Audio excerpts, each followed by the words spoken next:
The static crackled through the darkness of my bedroom, jolting me awake from what had been my first decent sleep in months. At first, I thought I was dreaming, that peculiar state between consciousness and slumber, where the impossible seems plausible. But as I blinked away the haze of sleep, the sound persisted, the unmistakable white noise of an analog radio searching for a signal. "What on earth?" I whispered, reaching for the lamp on my nightstand.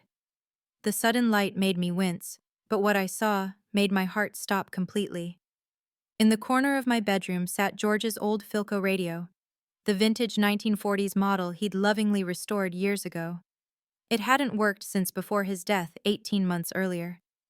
I'd kept it only because I couldn't bear to part with it, this cherished piece of him. Now it glowed with life, its amber dial illuminated as the tuner seemed to move on its own, scanning through frequencies. I froze, blanket clutched to my chest, as the static suddenly cleared. Through the speaker came a voice that shattered what remained of my carefully reconstructed world. "Margaret? Maggie, can you hear me?" It was George's voice, the same warm baritone that had said, "I love you" every night for 42 years. The same voice silenced by cancer, the same voice I'd given anything to hear just one more time. "George?" My own voice was barely audible, a frightened whisper in the night. "I don't have much time," the voice continued, wavering through bursts of static. "Find the box, Maggie. It's time for you to know." Then, as suddenly as it had started, the radio went silent. The glow faded, leaving me alone in the lamplight, trembling and wondering if grief had finally pushed me over the edge into madness. I didn't sleep again that night. How could I? Either I was losing my mind, or something impossible had happened. By morning, I'd almost convinced myself it had been a particularly vivid dream, until I noticed the radio had moved from its usual place on the bookshelf. It sat exactly where I'd seen it in the night, in the corner of the room, its cord stretched to reach the outlet. My hands shook as I made my morning coffee, spilling half of it on the counter. At 72, I'd thought the worst surprises of my life were behind me. George's diagnosis, the rapid decline, the funeral I barely remembered through the fog of grief, the endless days afterward in our suddenly too large house in Millfield, Connecticut, where every room held 4 decades of memories.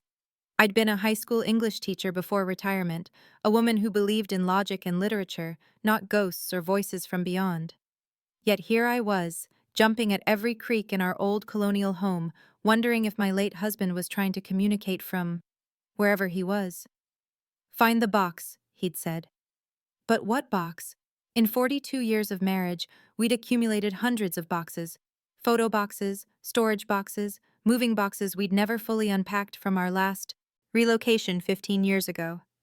I called my daughter Jennifer that afternoon, careful to mention nothing about radios or voices. "Mom, you sound strange. Is everything okay?" she asked immediately. "Just didn't sleep well," I said, which wasn't a lie. "I was thinking of going through some of Dad's things finally. Do you remember any special box he kept? Something important?"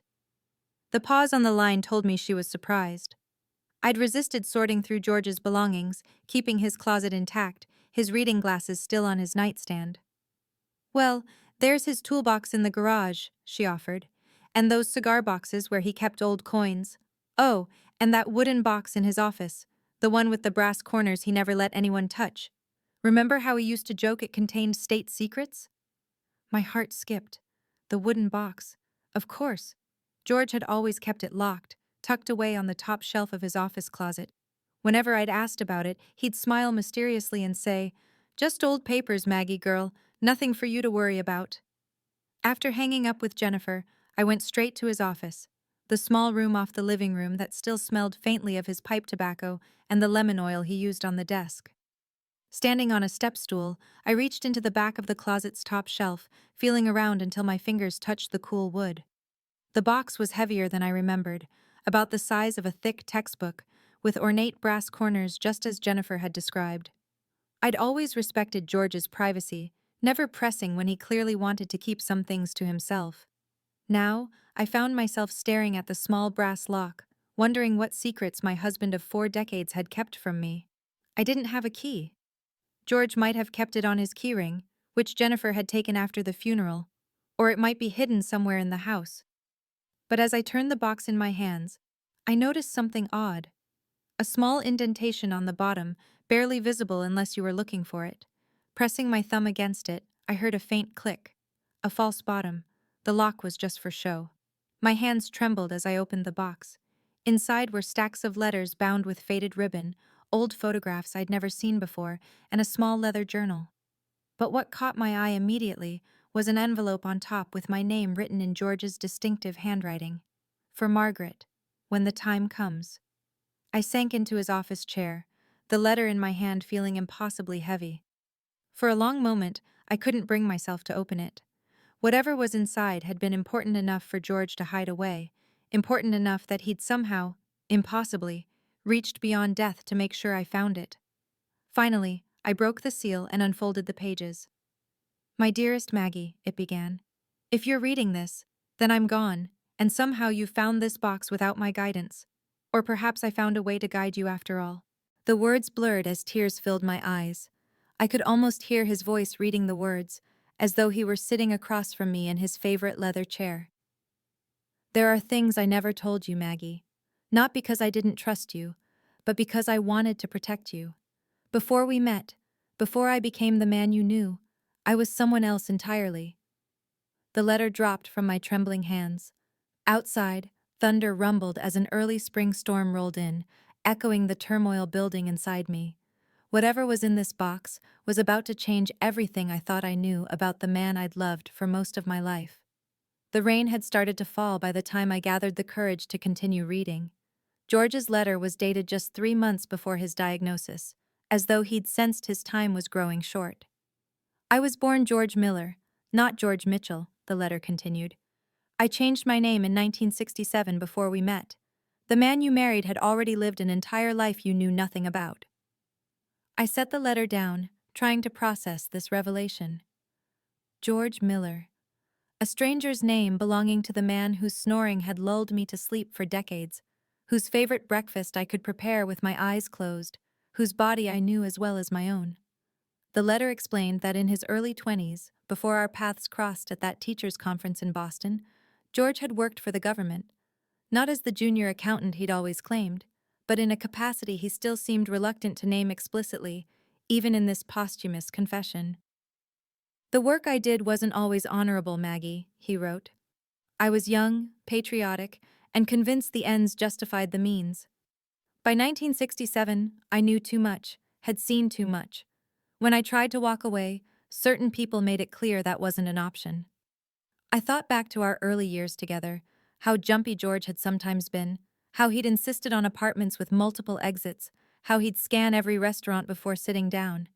I'd attributed these quirks to an anxious nature. Now, I understood they were the habits of a hunted man. I staged my own death," the letter continued, "and George Miller ceased to exist. I became George Mitchell, using identification papers provided by the only friend I still trusted. I moved to Massachusetts, enrolled in night school to become a math teacher, and tried to build a new life. Then I met you, and for the first time, I believed I might actually have a future."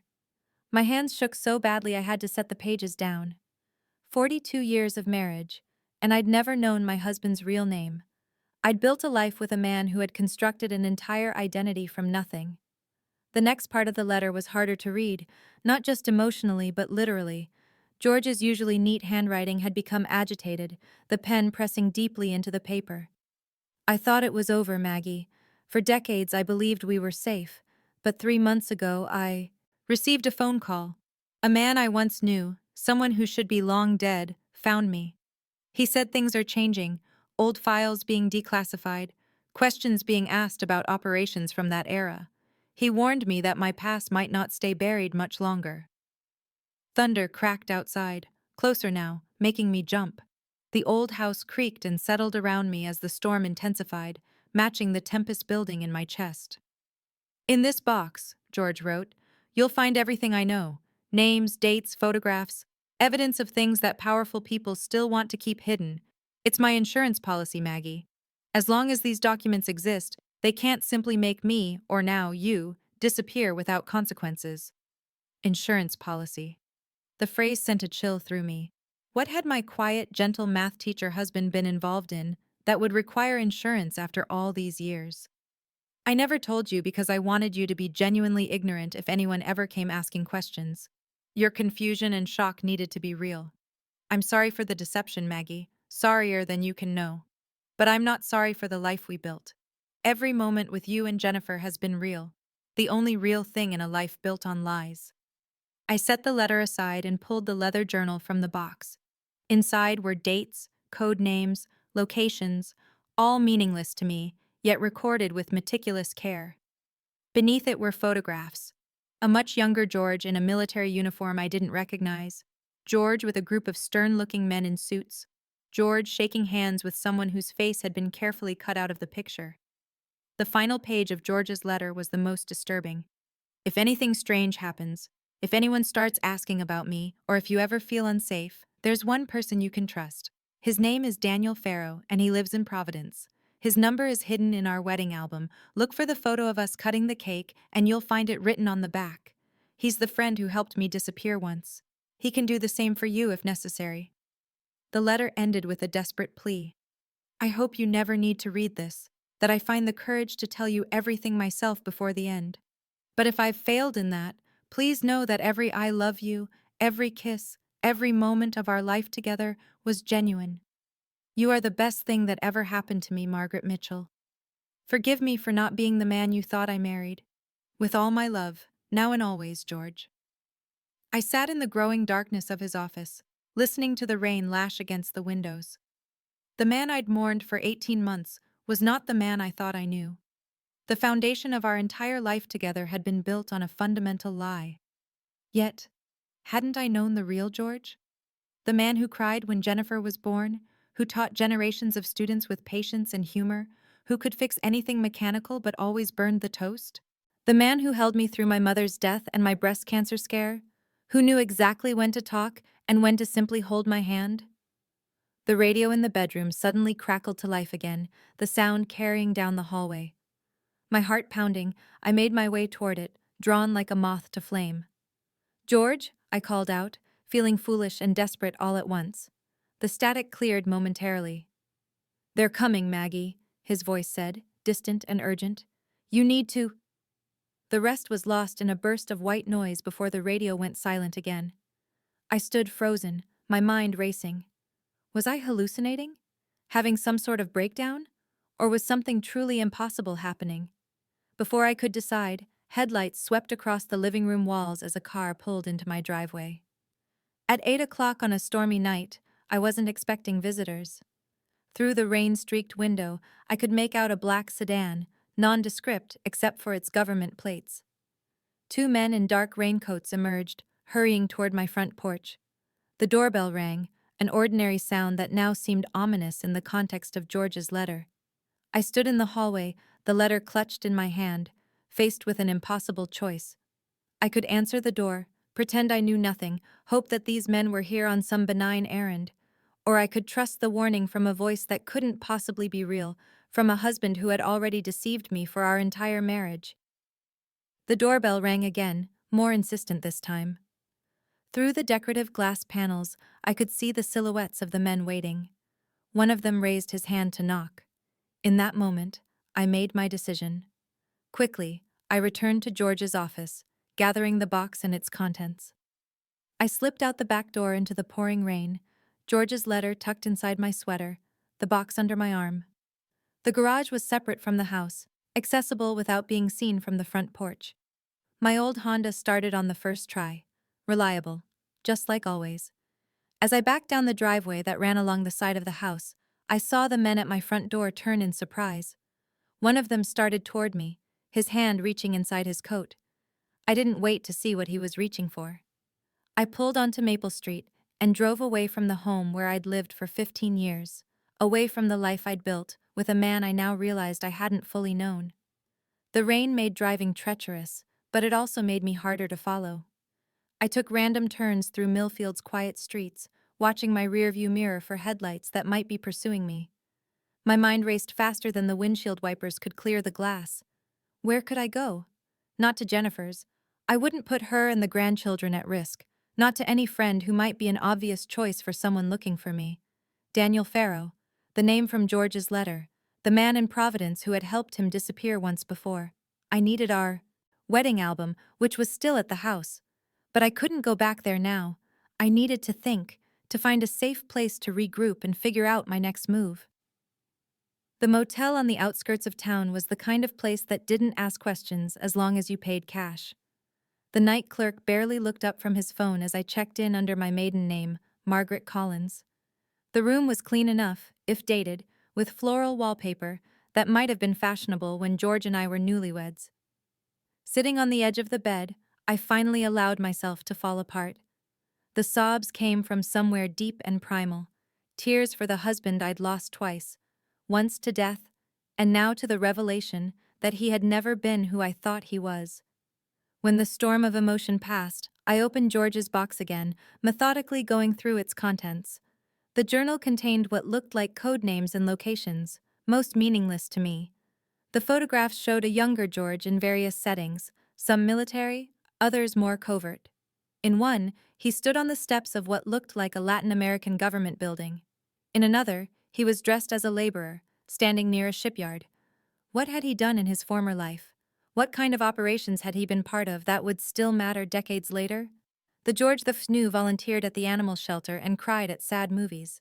He couldn't be the same man who had been involved in whatever dark business these materials suggested.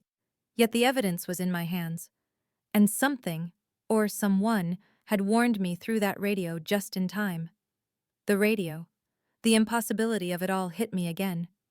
I was a practical woman, raised Methodist, but lapsed into the comfortable agnosticism of someone who figured she'd find out the truth eventually. I didn't believe in ghosts or spirits or voices from beyond, but I also didn't believe in coincidences. Whatever had happened with that radio had saved me from whoever those men were. I fell into an exhausted sleep sometime after midnight, still fully dressed, George's box secured under the bed. My dreams were troubled, George calling to me from a distance, his voice distorted, warning me about something I couldn't quite hear. I woke at dawn to the sound of my cell phone ringing. Jennifer's name flashed on the screen. "Mom, where are you? There are FBI agents at your house." Her voice was high with panic. "FBI?" My mouth went dry. "How do you know?" "They called me when they couldn't find you. They said they just had some questions about Dad, something about his work before you were married. Mom, what's going on? They seemed really concerned about you." I closed my eyes, trying to think clearly. "Jennifer, listen to me. I'm fine. I'm just taking some time away. There are things about your father I've recently learned that I need to process." "What things? Mom, you're scaring me." "I can't explain right now, but I need you to trust me. Don't tell those men anything. About me, not where I might go or who I might contact. They said you might be confused or upset because of some papers Dad left. They just want to help clarify things." Of course that's what they'd say. "Jennifer, please. Your father—" I hesitated, unsure how much to reveal. "Your father wasn't always just a math teacher. There are complications I don't fully understand yet. Just give me a few days to sort things out." After promising to call her soon, I hung up and quickly gathered my few belongings. The motel was no longer safe if the FBI was involved in asking questions about me. I needed that wedding album. Somehow I had to get back to the house and retrieve it without being seen. And I needed to do it quickly, before they obtained a warrant to search the place themselves. The morning was clear after the night's storm, the spring sun already warming the air as I drove back toward Millfield. I parked several blocks from my house, in the lot of the small shopping center where I'd bought groceries for years. From there, I walked, keeping to the tree-lined side streets, alert for any sign of surveillance. My house looked exactly as I'd left it, peaceful in the morning light. No cars in the driveway, no obvious signs anyone was watching the place. Still, I approached cautiously, using the back entrance through the garden gate. The spare key was still hidden in the false rock by the hydrangea bush. Inside, the house felt different somehow, violated by the presence of strangers asking questions about my life. I moved quickly to the living room bookshelf where our photo albums were kept, pulling out the white leather-bound wedding album. I flipped to the photo of us cutting the cake, George handsome in his rented tuxedo, me laughing as we both held the knife. Turning it over, I found a phone number written in George's neat hand, disguised as a photographer's reference number. Just as I was about to leave, I heard a car pull into the driveway. Peering carefully around the curtain, I saw the same black sedan from the night before. The two men in suits emerged, heading toward my front door. There was no time to leave the way I'd come in. I grabbed George's box from where I'd set it down and hurried upstairs. From the bedroom window, I could access the porch roof, and from there, it wasn't too far a drop to the side yard. It was a route Jennifer had used as a teenager sneaking out to meet boys, not something I'd ever imagined doing myself at 72. My knees protested as I climbed out the window, the wedding album and George's box clutched awkwardly against my chest. Below, I heard the men knocking, then the sound of a key in the lock. They had a key to my house. The violation of it made my blood boil even as fear propelled me forward. I made it to the edge of the porch roof just as I heard them entering the house. The drop to the ground looked much farther than I'd remembered from Jennifer's escapades. Taking a deep breath, I lowered myself as far as I could before letting go. The impact sent pain shooting through my ankle, but I bit back a cry. Limping slightly, I made my way around the side of the house, keeping low beneath the windows. I reached my car without being spotted and drove away from Millfield for what I sensed might be the last time. On the highway toward Providence, I finally had a moment to think. The wedding album sat on the passenger seat beside me, along with George's mysterious box. I was 72 years old, on the run from federal agents, with only the clothes on my back and whatever cash was in my purse. All because of secrets my husband had kept for over 50 years. All because of a voice from a radio that shouldn't have worked. The drive to Providence took just under 2 hours. I found a quiet coffee shop with Wi-Fi and used my phone to search for Daniel Farrow. There were several in the Providence area, but only one whose age seemed right, a retired professor of linguistics at Brown University, now in his 70s. With shaking fingers, I dialed the number from the back of the wedding photo. "Hello?" The voice that answered was cautious, with the slightest trace of an accent I couldn't place. "My name is Margaret Mitchell," I said. "My husband was George Mitchell. He told me to contact you if there was ever trouble." A long silence followed. "George is dead," the man finally said. It wasn't a question. "Yes, for 18 months now." Another pause. "Yet you're only calling now, which means something has happened." "His radio started playing last night," I said, aware of how insane it sounded. "I heard his voice warning me. Then men came to the house. They said they were FBI." To my surprise, Daniel Farrow didn't dismiss me as a delusional old woman. Instead, he asked, "Do you have the box?" My breath caught. "Yes." "Don't tell me where you are, but can you get to the RISD Museum in the next hour? There's a special exhibition on Renaissance art. Buy a ticket, view the exhibits normally. I'll find you." The call ended, leaving me staring at my phone. How had he known about the box? What connection did this stranger have to my husband that had endured for over 50 years? The Rhode Island School of Design Museum was busy enough that I felt relatively safe among the art enthusiasts and students. I paid for my ticket and wandered through the Renaissance exhibition as instructed, trying to appear like any other visitor despite the anxiety churning inside me. "The Botticelli is particularly fine, don't you think?" I turned to find an elegant older man standing beside me, studying the painting before us. He was tall and lean, with silver hair and intelligent eyes behind wire-rimmed glasses. He looked like exactly what he was, a retired academic, but something in his posture suggested military training. "Yes," I managed, though I hadn't really been seeing the artwork at all. "Beautiful." "Walk with me, Mrs. Mitchell," he said quietly. "Don't look around suddenly or show any alarm. Just stroll with me as if we're old friends discussing art."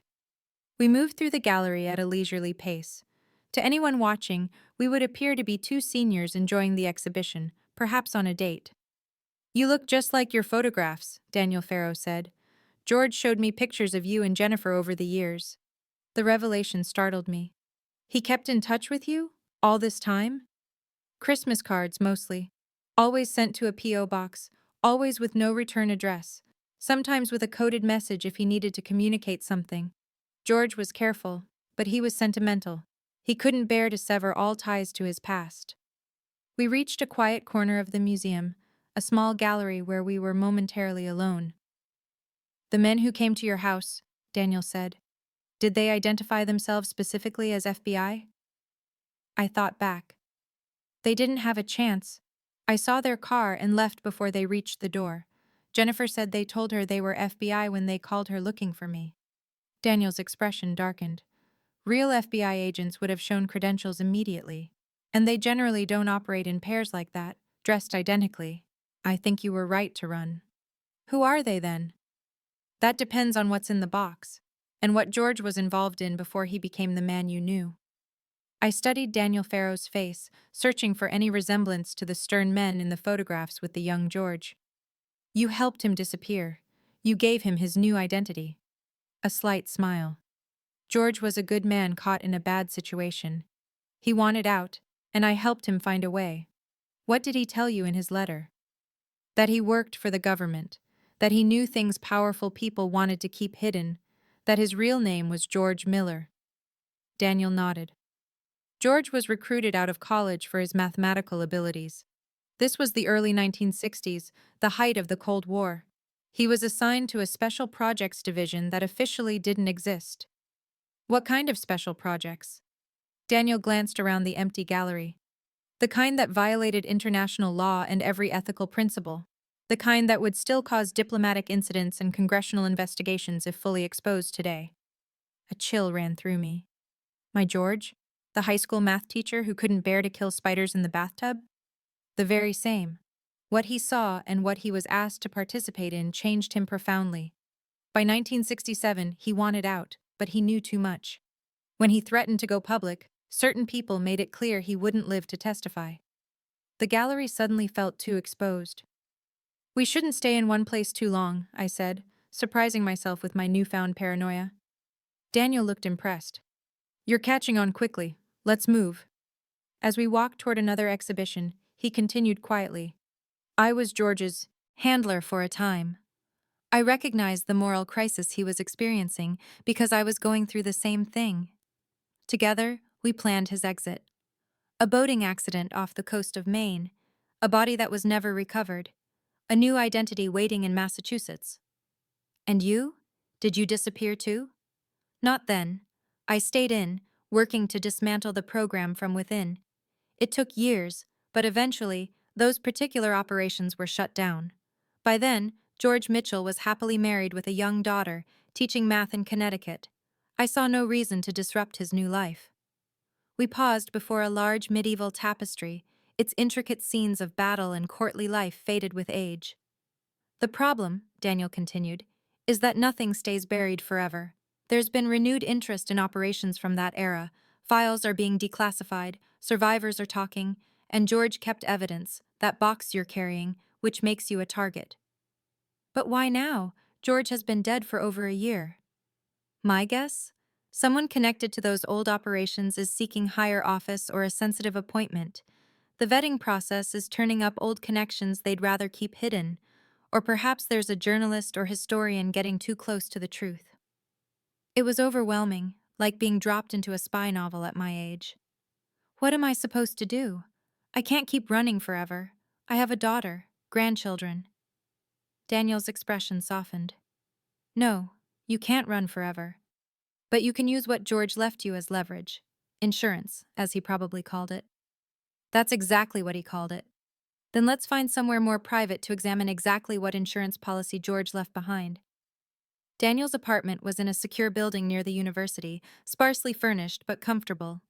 It had the feel of a place that was lived in but not deeply inhabited. Few personal touches, nothing that couldn't be left behind at a moment's notice. On his dining table, I emptied the contents of George's box. Daniel examined each document methodically, occasionally making notes, his expression growing more troubled with each page he turned. This is more comprehensive than I imagined, he finally said. Names, dates, locations, photographic evidence. George documented everything. What exactly did he document? What was this program? Daniel set down the journal and removed his glasses, rubbing the bridge of his nose. It was called Operation Blackbird. Officially, it didn't exist. Unofficially, it was a program designed to destabilize foreign governments that were deemed hostile to American interests. You mean like coups? Assassinations? The words felt surreal leaving my mouth. Sometimes, but Blackbird specialized in what we called manufactured consent, creating the conditions that would lead a population to accept or even demand regime change, false flag operations, staged incidents, manipulated evidence. I thought of the photographs, of the young George in foreign locations, standing with men whose faces had been removed from the pictures. And George was part of this? George was the numbers man. He analyzed patterns, predicted outcomes, calculated risks. His mathematical models determined which operations had the highest probability of success with the lowest risk of exposure. The George Thorey knew had used his mathematical gifts to make learning algebra fun for teenagers. The disconnect was impossible to reconcile. "There's something else," Daniel said, holding up a small notebook I hadn't noticed before. "This appears to be a cipher key. George was encoding his most sensitive information. Can you decode it?" Given time, yes. Cryptography was part of my training, and I knew George's methods. He checked his watch. "But first, we need to address your immediate situation. Those men will keep looking for you." "What do they want? If these operations are so old, why does it matter now?" "Because some of the people implicated in these documents are still in positions of power. Others are seeking even greater influence, and some of the operations documented here had consequences that are still unfolding today." Daniel gathered the papers back into the box. "We have three options. 1. We turn everything over to legitimate authorities, specific journalists or congressional committees who can ensure the information becomes public safely. 2. We use it as leverage to negotiate your safety. Or 3. We destroy it all and hope they believe it's gone." Each option carried risks I wasn't sure I was prepared to take. "What would George want me to do?" Daniel's expression softened. The George I knew in the 1960s would have wanted justice, exposure of wrongdoing, accountability. The George you married, who built a peaceful life and protected his family for decades, I can't say. As if in answer, the small radio on Daniel's kitchen counter suddenly crackled to life. Through a burst of static came a voice, George's voice, as clear as if he were standing in the room with us. "The truth, Maggie. Always the truth." Daniel froze, staring at the radio. "What the hell?" "It's been happening since last night," I explained, my voice shaking. His voice coming through radios, warning me. The radio went silent as suddenly as it had activated. Daniel approached it cautiously, examining it from all angles. "This isn't possible," he murmured. "This defies all rational explanation." "And yet it's happening. It saved me last night, warned me before those men arrived." Daniel ran his hand through his silver hair, visibly shaken. "I've seen many inexplicable things in my life, Mrs. Mitchell, but nothing like this." He turned to face me. "If we're receiving guidance from beyond conventional understanding, I'm inclined to heed it. The truth it is." The decision made, we spent the next several hours preparing. Daniel made calls to contacts he still trusted, a journalist at The Washington Post, a senior staffer on the Senate Intelligence Committee, an attorney specializing in whistleblower protection. We organized the documents, scanned them, created digital backups that were uploaded to secure servers. "If anything happens to us," Daniel explained, "these files are set to automatically release to multiple outlets. It's our insurance policy now." As evening approached, my exhaustion became overwhelming.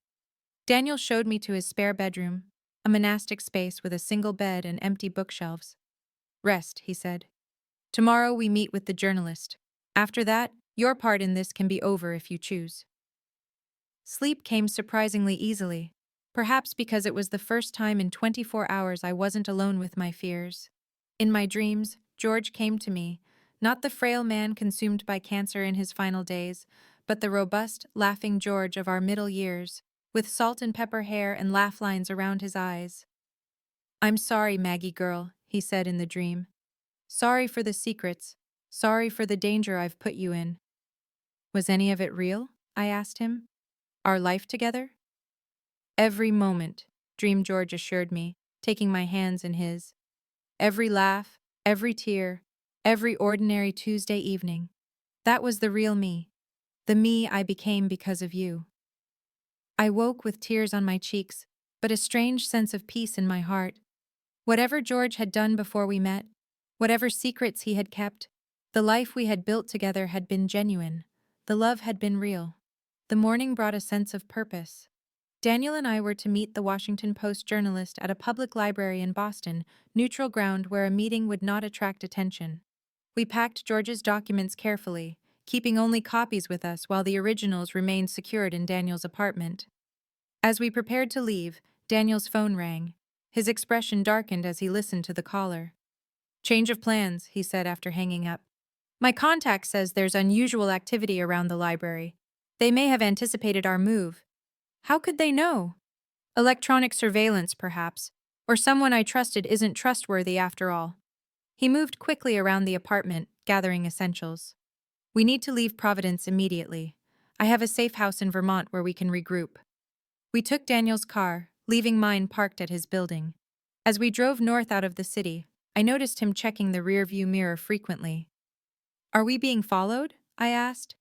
"Not yet, but we need to be careful." The drive to Vermont would take several hours.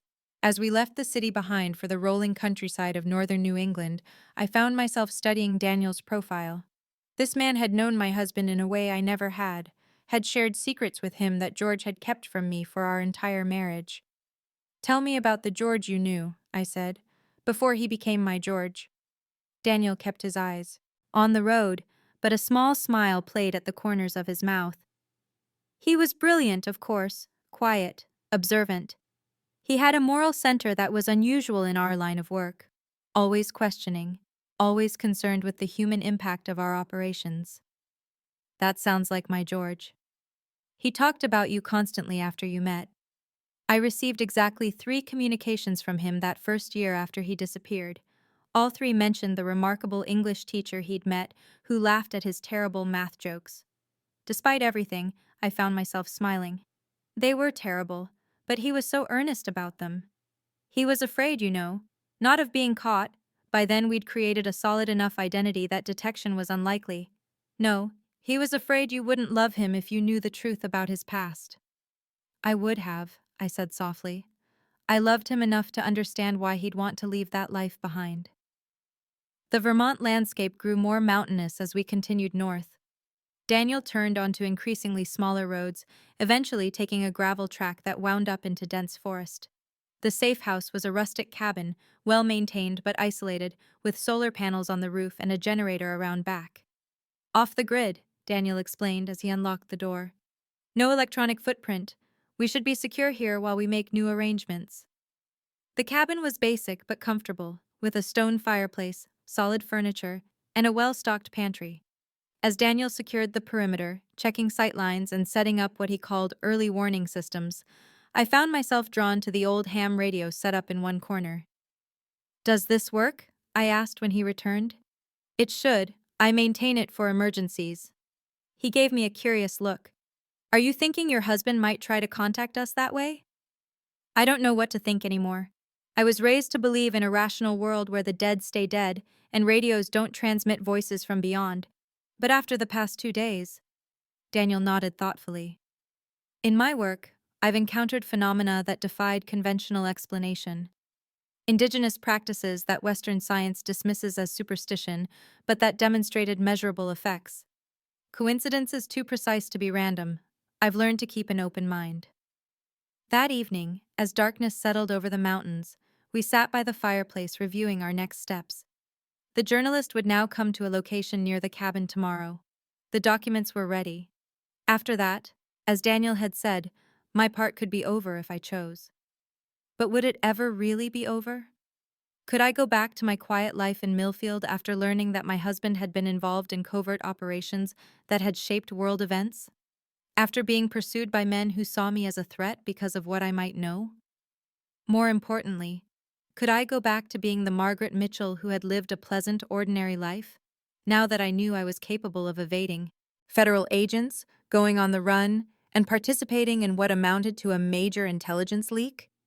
"You're very quiet," Daniel observed, pouring us each a small measure of whiskey. "I'm wondering who I am now," I admitted. "Everything I thought I knew about my life has changed in 2 days." "Not everything," he countered. "Your husband loved you deeply. Your daughter and grandchildren love you. Your life with George was genuine, even if it was built on a foundation you didn't fully understand. But I'm not who I thought I was either.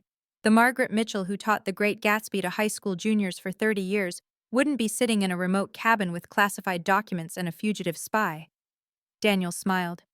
Perhaps you're exactly who George always knew you were, stronger and more adaptable than you realized. Before I could respond, the ham radio crackled to life. Through the static came George's voice, as impossible and unmistakable as before. Maggie, listen carefully. They've found you. North Ridge, 2 vehicles. Daniel was on his feet instantly, moving to the window. With practiced care, he peered through the blinds without disturbing them. Headlights, he confirmed. Coming up the access road from the north.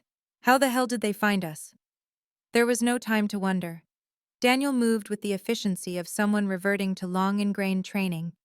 He gathered our essential documents, disabled the ham radio with a few quick movements, and led me to what appeared to be a pantry but concealed a hidden exit. There's a trail that leads down to the east, he explained as we slipped out into the cold night air. There's another property about 3 miles down, a hunting cabin I maintain under a different identity. We can regroup there. The forest was dark and disorienting, but Daniel moved confidently, using a small red-filtered light that wouldn't be visible from a distance. I followed as best I could, grateful for the sturdy walking shoes I'd worn. We had gone perhaps half a mile when I heard the distant sound of vehicles arriving at the cabin. Daniel froze, listening intently. At least 4 men, he whispered. They'll find the hidden exit soon enough. We need to move faster. We pressed on through the underbrush, the slope becoming steeper as we descended the eastern face of the ridge. My 72-year-old knees protested, but fear and determination kept me moving. Behind us, shouts echoed through the trees. They had found our trail. They're gaining, Daniel muttered. We need to separate. The documents are what matter. No, I said firmly. We stay together. A faint smile crossed his face. George said you were stubborn. Come on then. We increased our pace, half running down the slope now. I fell once, scraping my palms on the rocky ground, but Daniel helped me up without breaking stride. The sounds of pursuit grew louder, crashing branches, male voices calling to each other. Just as the slope began to level out, a beam of light caught us. There, a voice shouted. Stop where you are! Daniel pulled me behind the broad trunk of a pine tree as a gunshot cracked through the night air. The bullet splintered bark several feet above our heads, a warning shot. Federal agents, the voice called. You're surrounded! Come out with your hands up! Daniel's expression was grim in the faint moonlight filtering through the trees. Those aren't federal agents, he whispered. Real agents identify themselves by agency and don't fire warning shots in a non-violent pursuit.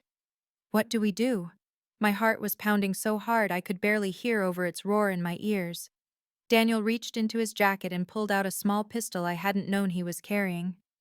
When I create a diversion, you run east. Don't stop until you reach the cabin. There's a satellite phone there. Call the number programmed as Emma. That's my contact at the post. Tell her everything. I'm not leaving you here. Margaret. His voice was firm but gentle. George protected you for 42 years. Let me honor his memory by doing the same now. Before I could protest further, Daniel stepped out from behind the tree, fired 3 rapid shots into the air, and shouted, This way! I've got the documents! Then he was running north, perpendicular to our original path, drawing the pursuit away from me. Flashlight beams swung in his direction. More shouts. Another gunshot. Tears blurring my vision, I did as he'd instructed, running east through the forest. The sounds of pursuit faded behind me as I put distance between myself and the confrontation. I ran until my lungs burned and my legs threatened to give out, then walked, then ran again when I found the strength. The hunting cabin appeared suddenly in a small clearing, a simple structure, little more than a single room with a covered porch. Inside, it was basic but clean. As promised, a satellite phone sat on a small table, alongside a first aid kit and emergency supplies. My hands shook as I turned on the phone and found the contact labeled Emma. As it connected, I prayed that this stranger would believe the incredible story I was about to tell. Emma turned out to be Catherine Emma Daniels, a veteran investigative journalist who had worked with Daniel before. She listened to my breathless explanation without interruption, then asked precise, focused questions that helped me organize the chaotic events of the past 48 hours. "I can be there by morning," she said finally. "Stay put. Don't try to go back for Daniel. If he can get away, he knows where to find you." The hours that followed were the longest of my life. I tended to my scraped palms, found some stale crackers and bottled water in the cabin's supplies, and waited, jumping at every sound from the surrounding forest. Dawn was breaking when I heard footsteps on the porch. I grabbed a heavy flashlight, the only potential weapon available, and positioned myself behind the door. "Margaret, it's me." Daniel's voice. I flung open the door to find him leaning heavily against the porch railing, his left arm held awkwardly against his side, blood darkening his jacket. "You're hurt." I helped him inside, easing him into the cabin's single chair. "Bullet grazed me," he said through gritted teeth. "Nothing serious, but I'm not as young as I used to be. Lost them in the woods, doubled back." I used the first aid kit to clean and bandage his wound, a deep graze along his ribs that looked painful, but wasn't life-threatening. As I worked, I told him about my call to Catherine Emma Daniels. "Good," he nodded. "Emma's the best. If anyone can break this story responsibly, it's her." "What happens after that? Will these people still come after us?" Daniel winced as I tightened the bandage. "Once the documents are public, we lose our value as targets. The damage will be done. They might want revenge, but it would be too risky with public attention on the story." Catherine arrived by mid-morning, having hiked in from where she'd hidden her rental car several miles away.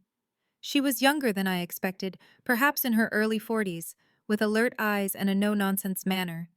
She took one look at Daniel's injury and insisted on documenting it with photographs.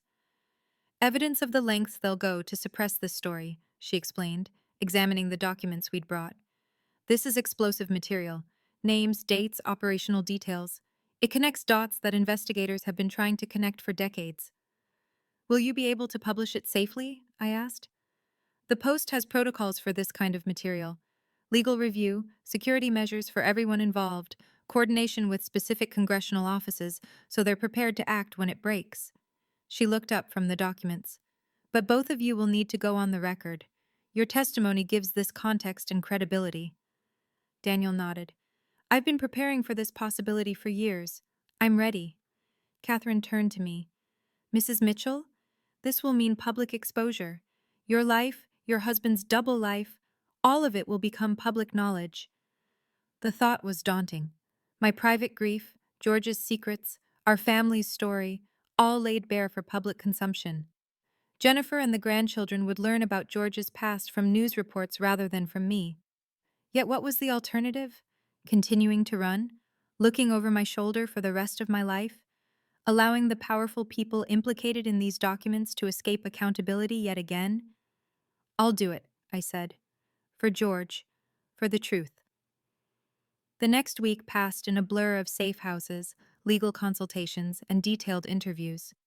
Catherine worked with her editors at the Post, while Daniel and I provided context for the documents. I called Jennifer from a secure line, giving her a simplified version of events and warning her that a major story was about to break that would involve our family. "Mom, are you in some kind of trouble?" Her voice was thick with worry. "Not anymore," I assured her. "But there are things about your father's life before we met that are going to become public. Difficult things. I wanted you to hear it from me first."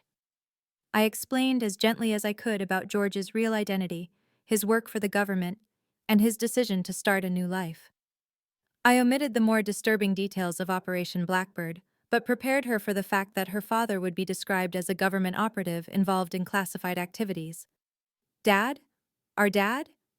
Jennifer sounded as I had felt when I first read George's letter, disbelieving, confused, struggling to reconcile two seemingly incompatible versions of the same man. "He was still the father you knew," I said. "That part was completely real.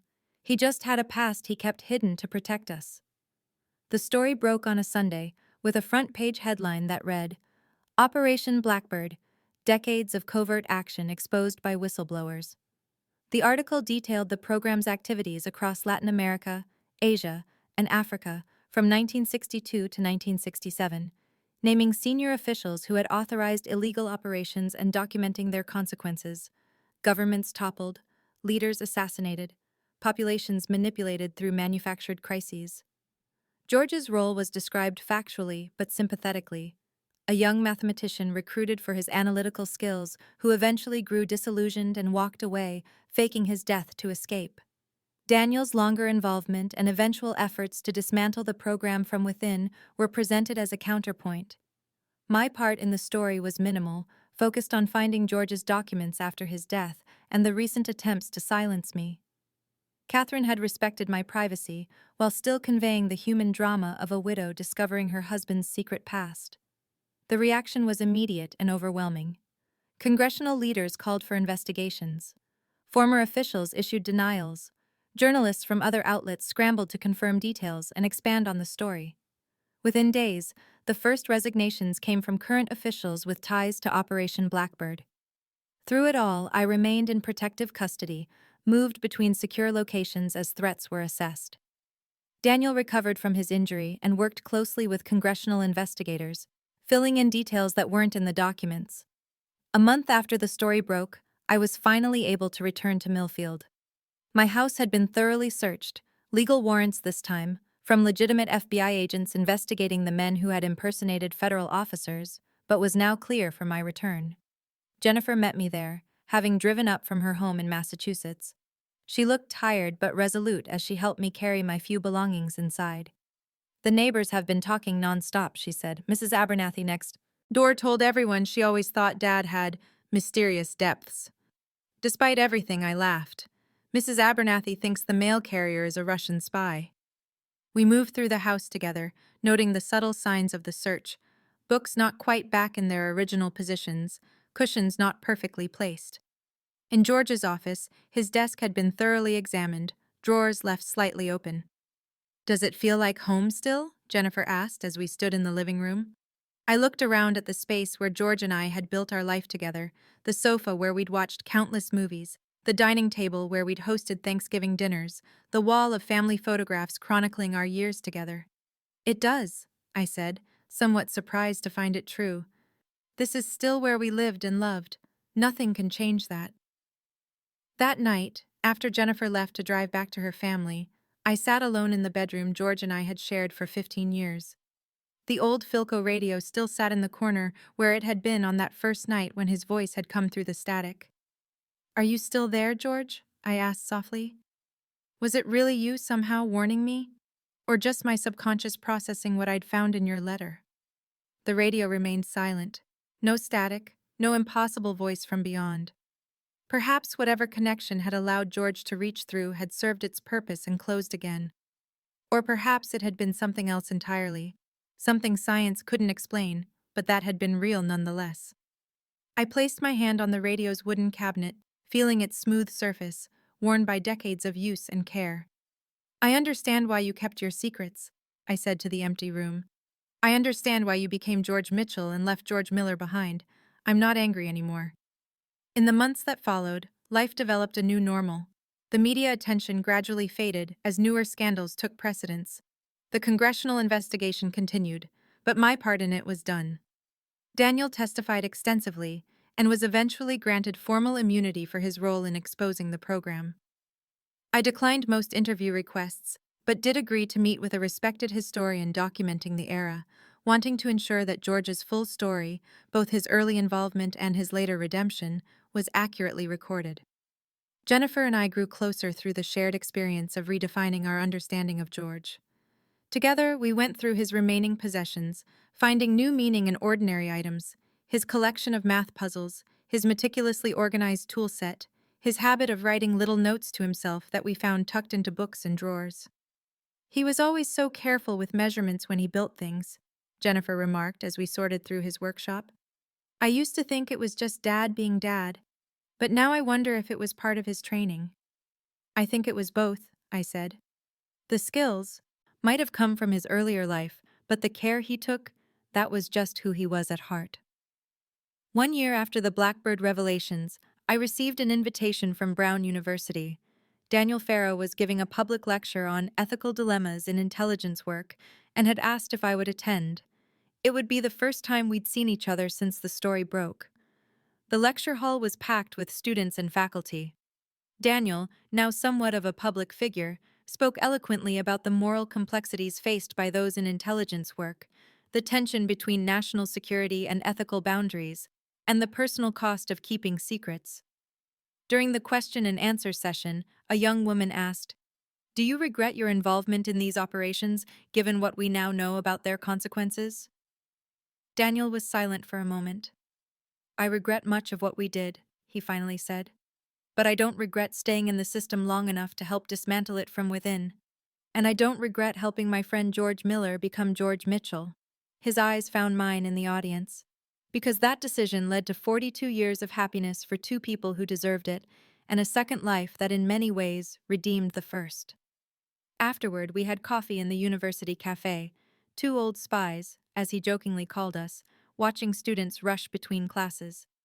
"How are you really doing, Margaret?" he asked. "Finding my way," I said. "Some days are harder than others. I still talk to him sometimes, to George, especially when I'm making decisions." "And the radio? Any more mysterious broadcasts?" I shook my head. "Not since that night in Vermont. Whatever it was, grief, intuition, or something truly unexplainable, it seems to have served its purpose." Daniel nodded thoughtfully. "In my years of work, I encountered many things that defied conventional explanation. Indigenous healers who could diagnose illness without tests, warnings that came in dreams and saved lives. Perhaps there are connections we don't yet understand between those who love each other, connections that even death cannot completely sever." "Perhaps," I agreed. "Or perhaps George was just stubborn enough to find a way to protect me one last time." That made Daniel smile. "That sounds like the George I knew." As we parted, he pressed something into my hand, a small key. "George gave me this decades ago for safekeeping. It opens a safe deposit box in Boston. I think whatever is inside was meant for you when the time was right." The following week, I took the train to Boston and presented the key at the bank Daniel had specified. The box contained a single envelope, addressed to me in George's handwriting. Inside was a letter dated just weeks before his diagnosis. "My dearest Maggie," it began. "If you're reading this, then the truth about my past has finally come to light, and Daniel has given you this key. I hope you can forgive me for the secrets I kept, for the lies that formed the foundation of our life together. But I need you to know this. While George Miller may have been my original name, George Mitchell became my true self. The man who fell in love with you, who raised Jennifer with you, who built our home and our life, that was the real me, the me I was always meant to be. My greatest fear was always that you would learn the truth and believe our entire life together had been a lie. But it wasn't, Maggie. Every moment with you was genuine. Every I love you was true.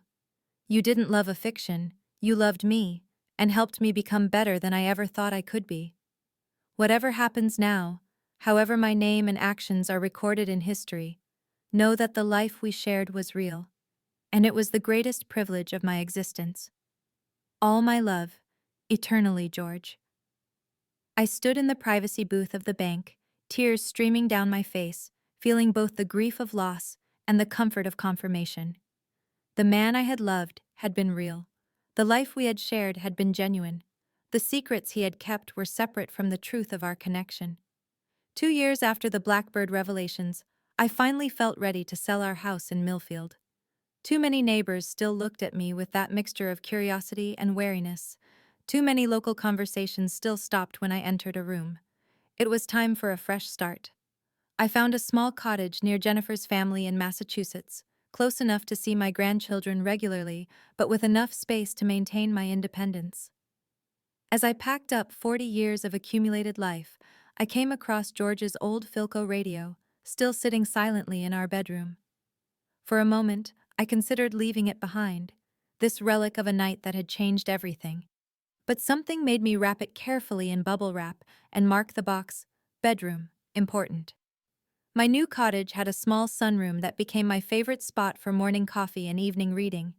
I placed George's radio on a table by the window where the morning light caught its wooden cabinet and gave it a warm glow. I didn't expect to hear George's voice again. Whatever had allowed that brief, impossible connection had completed its purpose.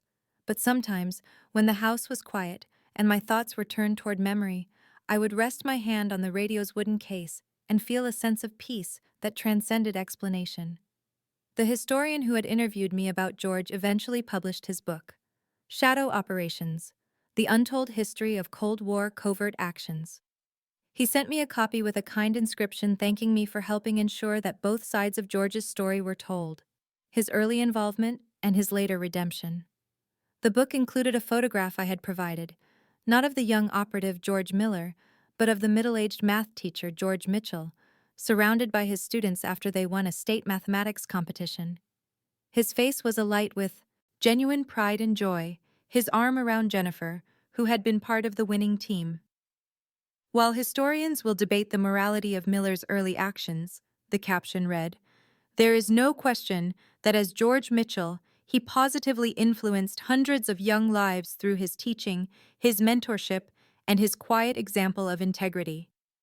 That was the legacy I wanted for him, not defined solely by either his covert past or the revelations that followed his death, but by the life he had chosen to live, the person he had chosen to become.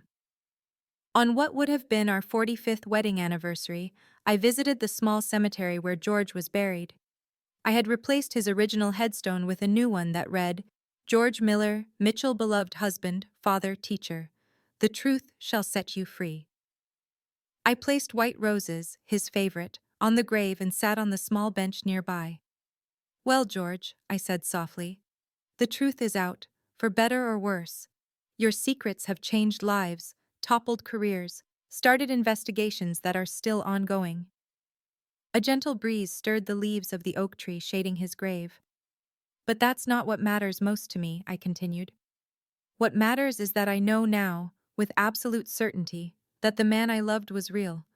Different from what I thought in some ways, yes, but real in all the ways that truly mattered. That evening, as dusk fell over my cottage, I sat in the sunroom with a glass of wine, George's favorite Bach concerto playing softly in the background. The radio remained silent, as it had for 2 years now. But I no longer needed to hear George's voice to feel his presence, to know the truth of our connection. The radio had served its purpose, not just in that moment of warning, but in leading me to a deeper understanding of the man I had loved. George Miller had become George Mitchell, and in doing so, had found his true self. His past had been complicated, morally ambiguous, filled with actions he later regretted. But his transformation had been genuine, his love real, his legacy ultimately one of redemption. As darkness fell and stars appeared in the clear night sky, I raised my glass in a silent toast to the man who had been both George Miller and George Mitchell, the complicated, flawed, loving human being who had been my husband, the man whose voice had reached through the impossible to protect me one last time. To the truth, I whispered, and to love, which transcends it all.